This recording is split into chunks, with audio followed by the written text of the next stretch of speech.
Bienvenidos todos a Familiarmente, siempre pensando en amor de familia. El día de hoy nos acompaña el abogado José Benítez.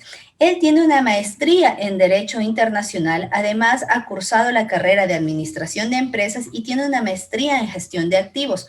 Gracias a sus vastos conocimientos, él nos va a compartir su experiencia, su instrucción acerca de las consecuencias del aborto tras una violación. Este es un tema polémico que ha desencadenado varios debates en las redes y que consideramos es pertinente que las personas lo manejen con el debido conocimiento para poder debatir y obviamente sacar los mejores resultados. Muchas gracias, José, por acompañarnos el día de hoy. Muy buenas noches, Lolita. Para mí es un gusto, un honor, un verdadero privilegio poder compartir este espacio con usted. Y sí, efectivamente, como usted dice, es vital el debate a fin de construir conceptos sólidos y que la gente pueda realmente entender las implicaciones jurídicas, políticas, filosóficas que una decisión de gobierno tan grave puede implicar. Muchas gracias por permitirme estar aquí. ¿Por qué cree que se está usando el argumento de la violación para defender, en este caso, el aborto, que de por sí los abogados, y creo que bastantes personas conocen, ya está previsto en el COIP? Por favor, cuéntanos. Claro, bueno, en mi opinión es un argumento esencialmente emocional. Es decir, el tema de la violación está desarrollado en el Código Orgánico Integral Penal con la finalidad de defender un bien jurídico protegido, que es la integridad personal y la integridad de la mujer.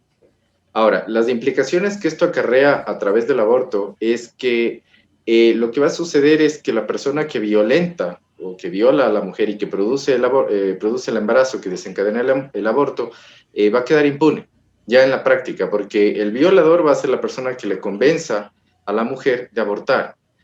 Tengamos muy presente, muy en cuenta que la mayoría de casos de violación que desembocan en embarazo son los mismos familiares. Entonces, es decir, existe una relación de autoridad del violador sobre la víctima y eso va a dar pista a una manipulación. Ahora, respondiendo a lo que usted me dice, ¿por qué se utiliza la figura de la violación para introducir este concepto del aborto? Es esencialmente una manipulación basada en una emoción sin fundamento. Es un concepto mal entendido de misericordia y en el fondo no es negativo este concepto. Lo que pasa es que está mal canalizado, es decir, en vez de canalizarlo a través de legalizar el aborto, debería canalizarse a través del endurecimiento de la sanción y la pena al violador. Efectivamente, lamentablemente, varias personas, autoridades e incluso futuros candidatos, mejor dicho, candidatos a la asamblea, defienden esta postura y eso me preocupa porque obviamente al ser figuras de poder, al ser figuras influyentes, pueden manejar de forma errónea la información, indicando datos que no sé cuál es la fuente, en los cuales dicen que 7 de cada 10 niñas son abusadas. Hablamos de una tasa altísima si es que fuera así, y que dichas niñas la única salida que tienen para vivir su niñez es obviamente proceder a un aborto. Entonces, hablamos de implicaciones que van mucho más allá, aparte de la desinformación, porque ya está previsto, como usted bien lo señalaba, en el COIP. Tenemos también el hecho de las cifras, que querríamos ver cuál es el origen, y tenemos mujeres jóvenes en especial que siguen este tipo de ideas y que las defienden a capa y espada. ¿Cuál es su criterio al respecto? Claro, bueno, en el sector, vale, seamos muy realistas, en el tema político es un concepto que está de moda. Y lamentablemente es un concepto que vende y los candidatos lo que quieren es ganar votos. Y no se dan cuenta, en realidad, que la mayoría de la población ecuatoriana tiene un concepto muy marcado de la vida, un concepto muy marcado de Dios, y es contrario a este principio del aborto. Ahora, una cosa que me parece muy importante resaltar es que el aborto o la legalización del aborto en el ordenamiento jurídico puede tener implicaciones filosóficas y antropológicas muy serias y realmente devastadoras para la sociedad ecuatoriana. ¿Cuál es el asunto de fondo? El asunto de fondo es que si usted acepta que un niño que está por nacer puede ser sujeto de muerte por no ser conveniente su nacimiento, está asumiendo un utilitarismo filosófico como criterio para decidir quién tiene derecho a la vida y quién no tiene derecho a la vida. ¿Ya? El asunto es que esto es una caja de Pandora, porque si decidimos que vive solamente el que es útil hay muchos sectores de la población que, visto desde una perspectiva financiera, econométrica, productiva, ya no son útiles. Pero sin embargo, obviamente tienen que ser sujetos de derechos. Pero si aplicamos este criterio de la utilidad como fuente originaria del derecho a la vida, hay muchos sectores como los ancianos, los niños discapacitados, personas sin empleo, que ya no tendrían derecho a la vida. Y decir eso es una barbaridad, es un absurdo teórico.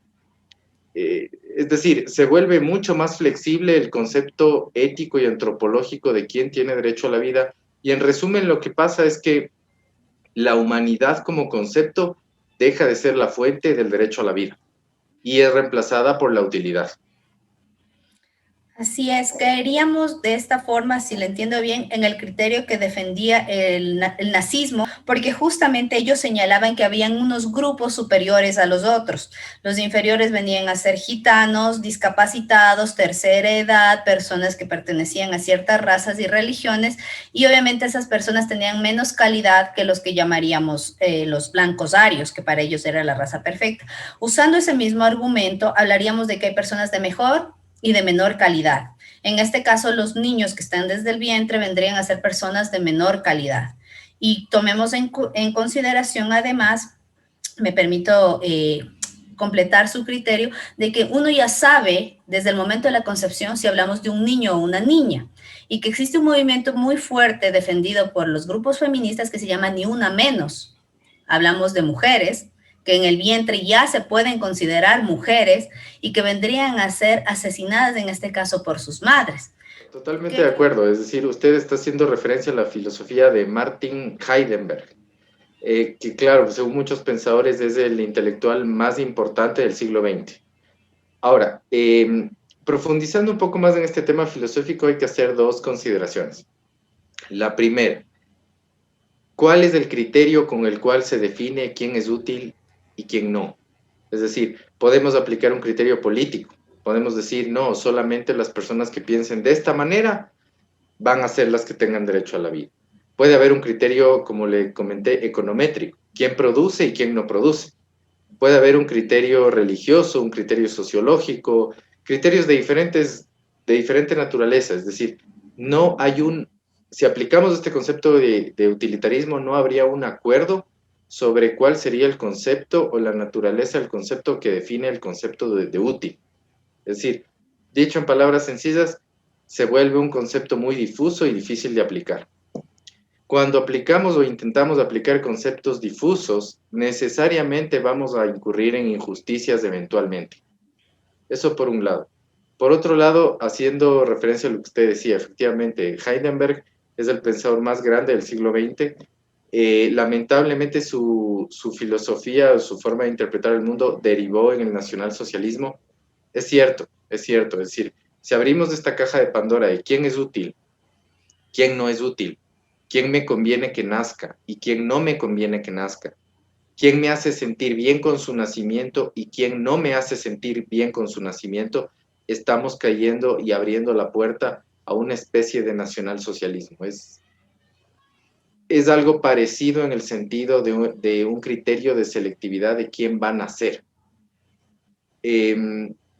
La consecuencia inmediata derivada del aborto o de la legalización del aborto en el Ecuador por violación sería inmediatamente la eutanasia.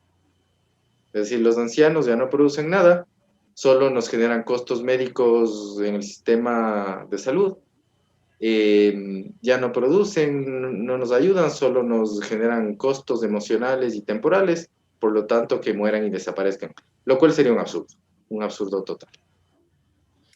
¿Quién considera usted creó estos criterios o está apoyando estos criterios, quizás tras bambalinas, de las personas, en este caso apoyando a minorías, en teoría minorías, hablemos de feministas, hablemos de personas como los grupos de Black Lives Matter que están en Estados Unidos? ¿Quién está detrás de todo eso? Porque debe haber algún interés, no puede simplemente nacer de la nada y tomar tantas fuerzas sin ningún argumento, sin ningún porqué que esté defendiendo algún grupo o persona en particular. Claro, es una muy buena pregunta. Para poder comprender esto hay que entender la naturaleza del derecho internacional. La mayoría de grupos pro aborto basan su filosofía y su discurso en los derechos humanos. Los derechos humanos, obviamente, forman o son los valores principales del Sistema Internacional de Naciones Unidas. Ahora, dentro de este universo del derecho internacional, yo quisiera citar, a uno de los grandes pensadores vivo aún, es el director del Departamento de Derechos Humanos de la Universidad de Finlandia, el doctor Martti Koskiniemi. Martti Koskiniemi dice que los derechos humanos simplemente son los valores éticos de los ganadores de la Segunda Guerra Mundial. Es decir, son simplemente principios o ideas políticamente establecidas por quienes tienen el poder. ¿El poder en qué sentido? El poder en el sentido de financiar el sistema de Naciones Unidas. Por ejemplo, los diferentes organismos que constituyen las Naciones Unidas, la OEA, la ONU, el Comité de Seguridad, en fin, la FAO, etcétera, etcétera, tienen que ser financiados. Y esos financiamientos vienen de empresas, de personas naturales, y esas personas naturales tienen intereses. Entonces, muchas veces las agendas que construyen los organismos internacionales y que sostienen estos derechos humanos responden a los intereses de las personas que financian estas dinámicas. Y eso hay que decirlo, o sea, no es que, no hay que satanizarlo, simplemente hay que describir la verdad como es. El sistema de Naciones Unidas está financiado por estados, por multinacionales, por personas naturales y jurídicas. Y esas personas naturales, jurídicas, estados, organizaciones que financian la dinámica del sistema internacional, tienen intereses y buscan que esos intereses sean satisfechos. Grandes de estos aportantes son las farmacéuticas. En ese sentido, a las farmacéuticas les conviene enormemente que procedimientos como los del aborto, procedimientos como la eutanasia, procedimientos de carácter médico enormemente invasivo sean considerados como derechos humanos o manifestaciones de derechos humanos, porque a la final ellos van a ganar dinero a través de eso. Y esto se demuestra en que no todos los organismos del sistema de Naciones Unidas están de acuerdo con el aborto. Es decir, recientemente, en el último año y medio, hubo una pugna muy fuerte entre la Organización de Estados Americanos y los representantes de las Naciones Unidas, porque el secretario de la Organización de Estados Americanos estaba totalmente en contra, y lo dijo así, en contra del aborto como política en América Latina, por las implicaciones culturales que tiene. Entonces, esto nos demuestra efectivamente que sí, que como usted dice, mi estimada Lolita, hay intereses atrás, y estos intereses son de aquellas organizaciones que financian el Sistema Internacional de Naciones Unidas. No sé si es que haya escuchado usted instituciones como Planned Parenthood o la IPPF, que tiene también relación o que está financiando a ciertos grupos de Naciones Unidas. Quizás para algunas personas que no lo conozcan, Planned Parenthood fue uno de los organismos contra los cuales luchó el expresidente Donald Trump, que precisamente su principal negocio se dedica a realizar abortos. Ellos dicen que se dedican al tema de educación sexual, al tema de, hablemos como dar asesoría a las personas en ese sentido, pero en realidad se dedican a hacer principalmente abortos y por eso reciben grandes cantidades de dinero, fuera de otras cosas más que obviamente no se han llegado a demostrar debidamente de manera legal, pero que también se dicen forman parte de su negocio. Entonces, Claro. como usted bien señala, hay mucho dinero en juego. Sí, y de hecho hay mucho dinero en juego y mucho debate teórico. Es decir, dentro del sistema de Naciones Unidas, no todos los países interpretan los derechos humanos de la misma manera. Por ejemplo, en el caso de Estados Unidos ha suscrito y ratificado el Convenio Internacional de Derechos Civiles y Políticos, pero no ha suscrito ni ratificado el Convenio Internacional de Derechos Económicos, Sociales y Culturales, por ejemplo. En el caso del aborto propiamente dicho, hay algunos países que efectivamente lo permiten, lo legalizan, que forman parte del sistema de Naciones Unidas, como algunos estados de Estados Unidos, algunos países en Europa, pero hay otros países que son miembros del sistema de Naciones Unidas, que han suscrito convenios internacionales, pero que bajo ningún concepto aceptan la figura del aborto. Por ejemplo, hablamos de los países musulmanes. Hablamos, por ejemplo, de países asiáticos. Hablamos, por ejemplo, de Rusia. Rusia ha suscrito y ratificado el Convenio Internacional de Derechos Económicos, Sociales y Culturales. Es uno de los miembros del Consejo de Seguridad. Nadie puede negar que tiene una enorme influencia en el sistema de Naciones Unidas y no lo acepta de ninguna manera. Entonces, a lo que yo voy con esto es que es una falacia, es una mentira decir que todos los países que forman parte del sistema de Naciones Unidas y que todos los que apoyan los derechos humanos están de acuerdo con el aborto. Eso no es cierto. Eso es una mentira. Y es una mentira que se usa mucho por parte de los grupos feministas en el Ecuador para manipular la opinión pública, para manipular la opinión política y construir esa dicotomía entre los modernos cosmopolitas que apoyan el aborto y los conservadores retrógrados que no lo apoyan.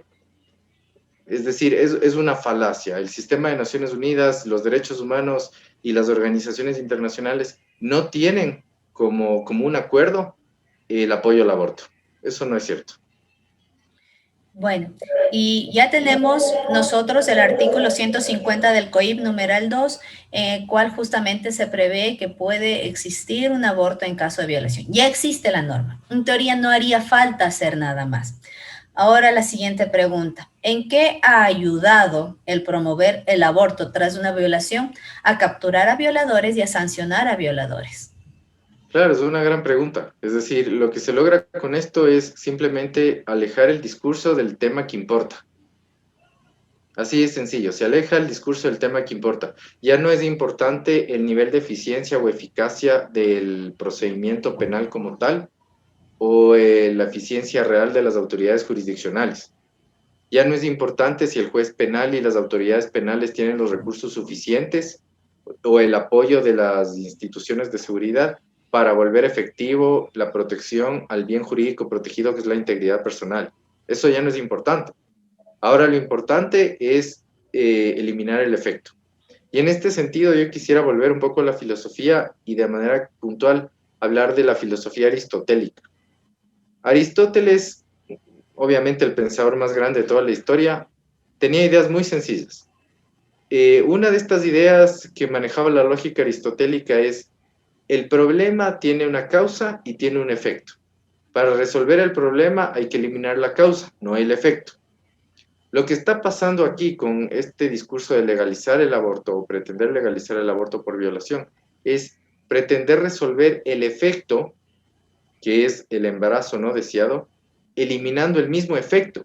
Entonces se pretende eliminar la causa eliminando el efecto cuando debería ser al revés, es decir, eliminar el problema eliminando la causa.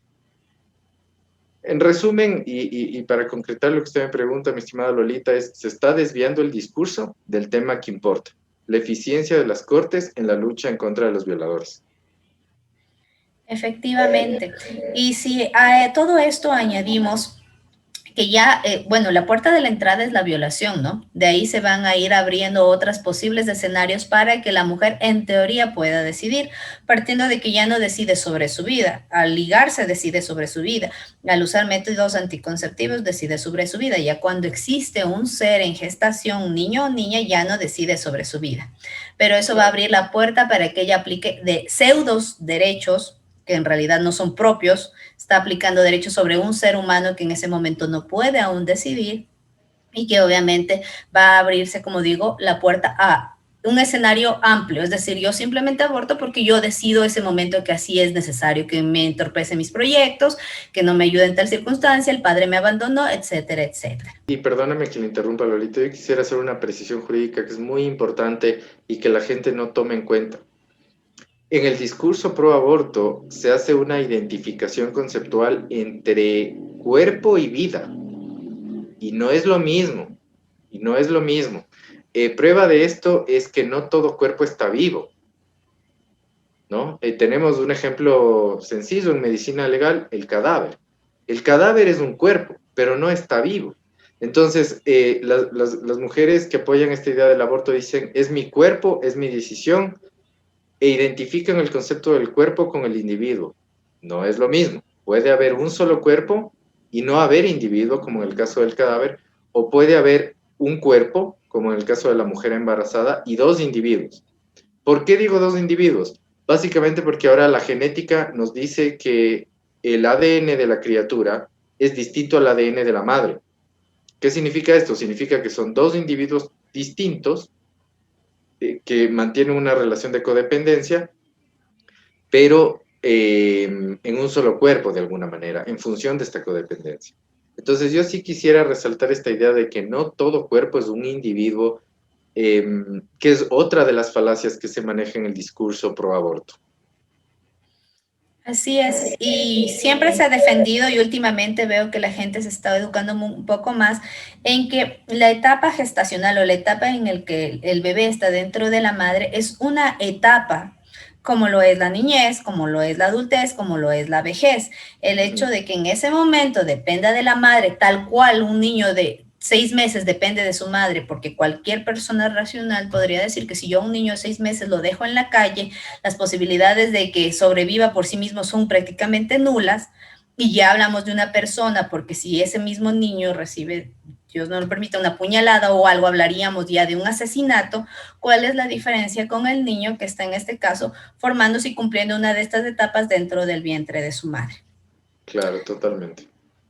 A lo que quería justamente llegar es que es preocupante que se esté usando mal la información, especialmente, y ratifico antes, por gente que está postulándose quizás a un cargo político o que ya ocupa cargos políticos simplemente para ganar votos, o quizás lo defienda porque realmente lo cree, pero sin ningún fundamento ni científico ni legal para usar dichos porcentajes. Como usted bien señalaba, de alguna forma ya la violación ya está prevista, pero habría que ver en qué casos precisamente se puede aplicar y en qué casos no, porque no siempre hablamos de violación, a veces hablamos de una chica que tuvo tal vez una relación consensuada, que la persona quizás luego se alejó y ese sería el argumento. Entonces habría que hablar, ver si realmente cabe el término de violación. Y a partir de todo esto, ¿cuál usted cree sería la salida social, jurídica, para las personas, independientemente de la edad que tengan, que estén, mujeres que estén gestando y que no quieran tener su niño o que decidan que tal vez no es el momento? ¿Cuál sería para usted la salida? Bueno, es una pregunta bastante compleja, pero ahí podríamos analizarla en una perspectiva preventiva y en una perspectiva correctiva de alguna manera. Preventivamente, yo sí considero que la legislación tiene que ser bastante más dura con los violadores. Es decir, de alguna manera la construcción constitucional del ordenamiento ecuatoriano prevé y asume que todas las personas pueden ser readaptadas a la sociedad. Yo dudo mucho eso, es decir, hay personas que ya cometen tales actos de tales naturalezas que sencillamente adquieren un mayor nivel de flexibilidad moral, es decir, una persona que mata, que viola, que comete 8 o 9 homicidios, yo no creo que pueda readaptarse a la sociedad.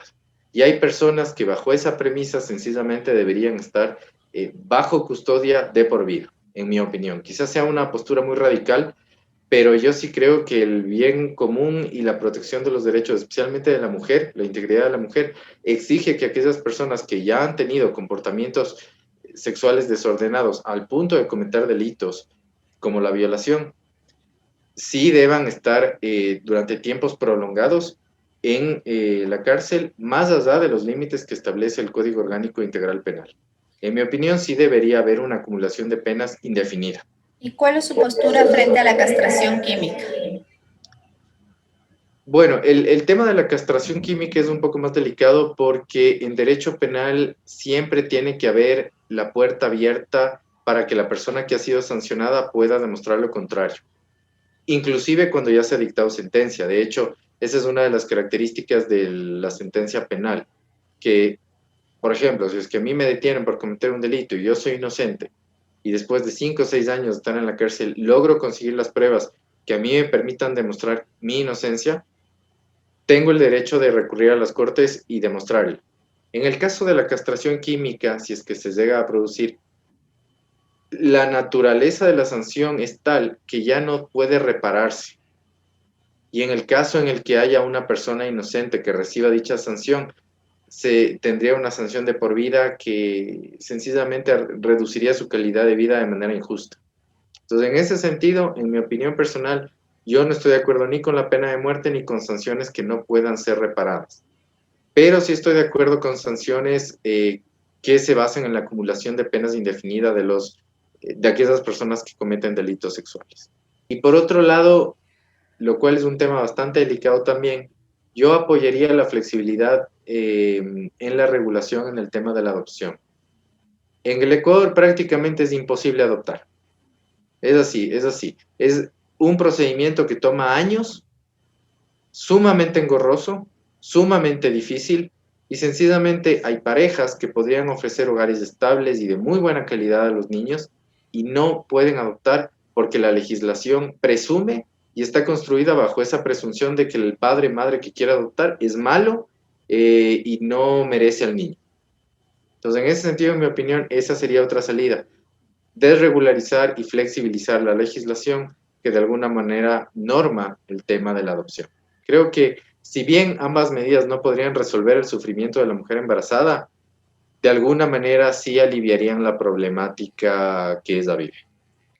Es decir, usted está de acuerdo con promover la adopción desde el vientre, que la pareja que desee, en este caso, tener al bebé de esta mujer, pueda apoyarle desde el momento de la gestación y obviamente hacerse cargo de los gastos correspondientes para hasta el momento en que obviamente ella le entregue la criatura. ¿Usted estaría de acuerdo?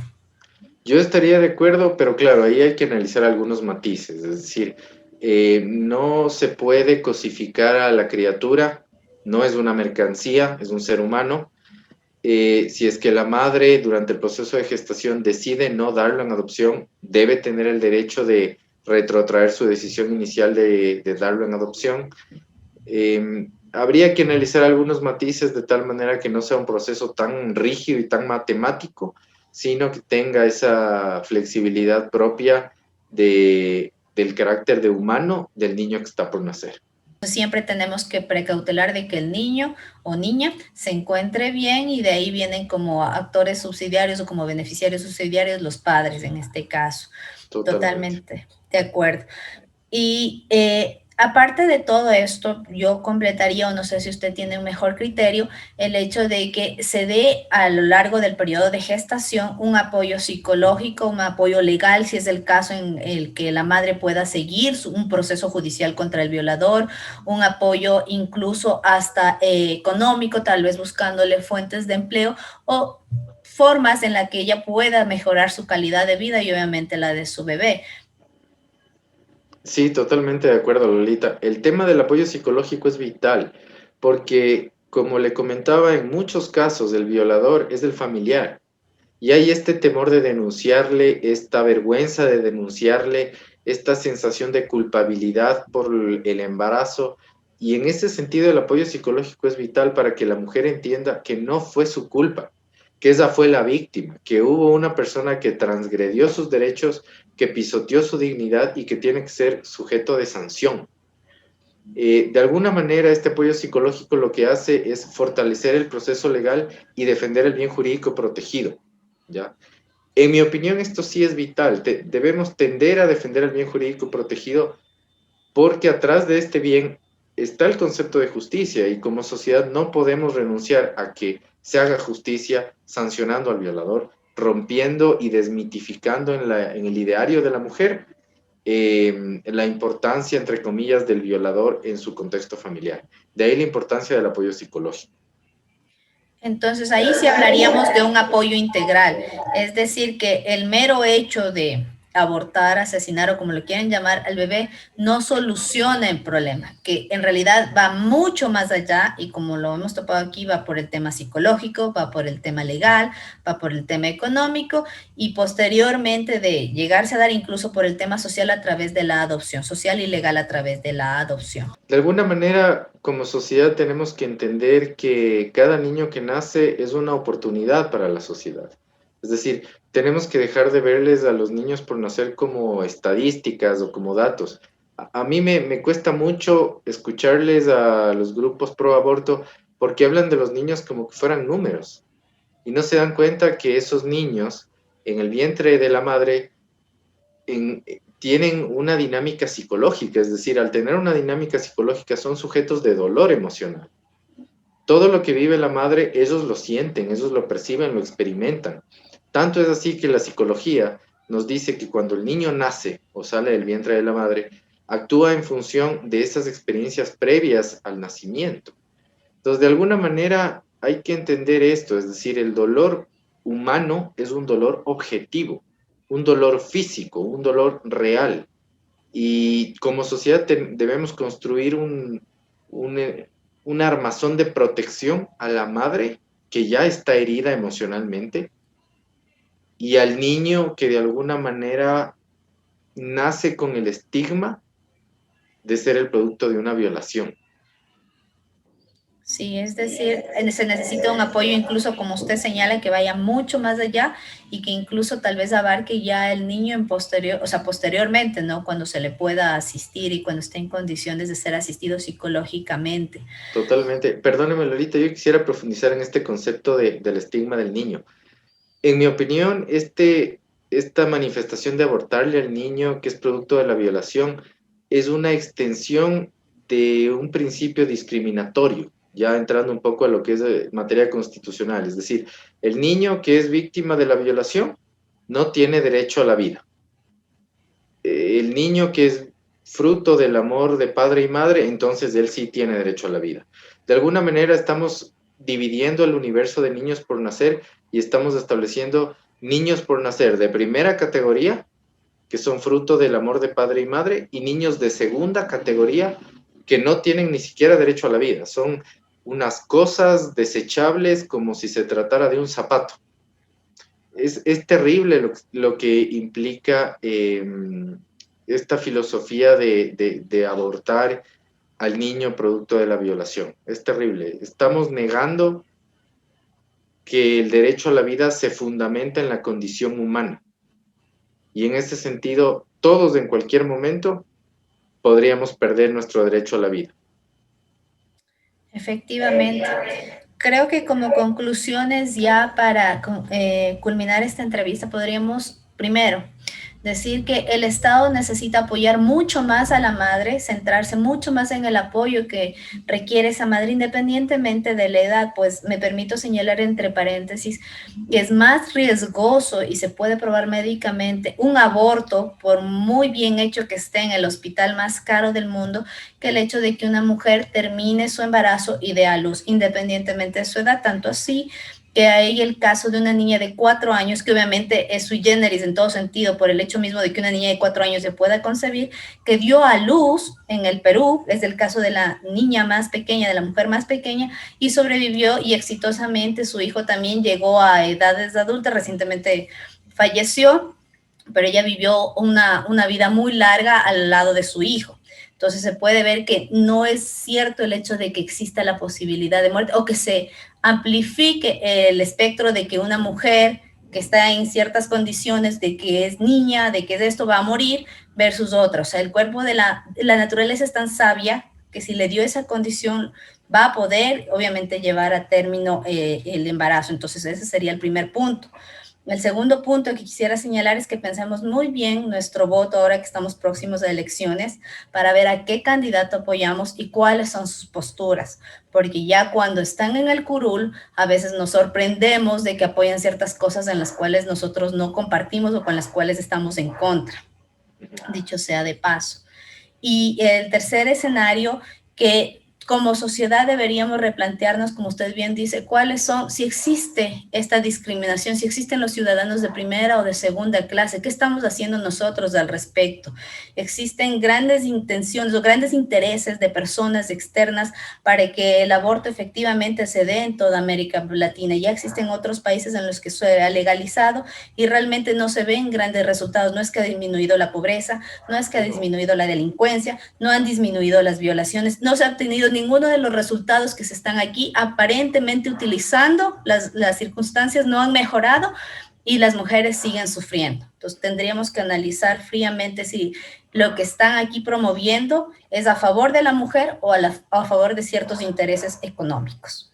Totalmente Las de acuerdo. mujeres jóvenes, hablemos de menos de 20 años, toman la información sin ni siquiera analizarla. Realmente a veces no se dan el trabajo de ver ciertos matices, como usted bien señala, que a la larga pueden incidir gravemente para que ellos tomen decisiones o lleven a otras amigas quizás a tomar decisiones que les afectarán por el resto de la vida. No hemos entrado mucho aquí como en el aspecto psicológico, pero creo que varias personas van a coincidir que no es algo como sacarse una muela como ellos tratan de defenderles o como cortarse el cabello, es algo que tiene serias implicaciones a nivel físico en el cuerpo de la mujer, a nivel psicológico y a nivel social. Totalmente. Así que le agradezco de nuevo, mi estimado José. Esto ha sido Familiarmente, siempre pensando en amor de familia y aprovechando en estas épocas navideñas que justamente celebramos o conmemoramos el nacimiento de un niño. He querido traer este tema, ya que la vida es lo más importante. Creo que todos a nivel de familia sabemos que lo más importante es defender a nuestros pequeños, tanto desde el vientre como cuando ya estén afuera, y proteger justamente a la familia como núcleo de la sociedad. Ahora en esta época de pandemia creo que realmente hemos cambiado nuestras prioridades y considero que ha sido algo muy positivo desde el punto de vista de la familia. Si bien económicamente el mundo ha sufrido, a nivel de familia se ha empezado a dar realmente a las personas del lugar que les corresponde, a nuestros padres, a nuestros hijos, a nuestros hermanos, valorando lo importante que es día a día que estén con nosotros, que estén con salud, que puedan compartir. Así que esta Navidad debería ser mucho más especial que otras, porque realmente aquí no se trataría de regalos, sino de nuestros seres queridos. Muchísimas gracias y esperamos compartir con usted en una próxima ocasión. Muchísimas gracias, Lolita. Le agradezco muchísimo.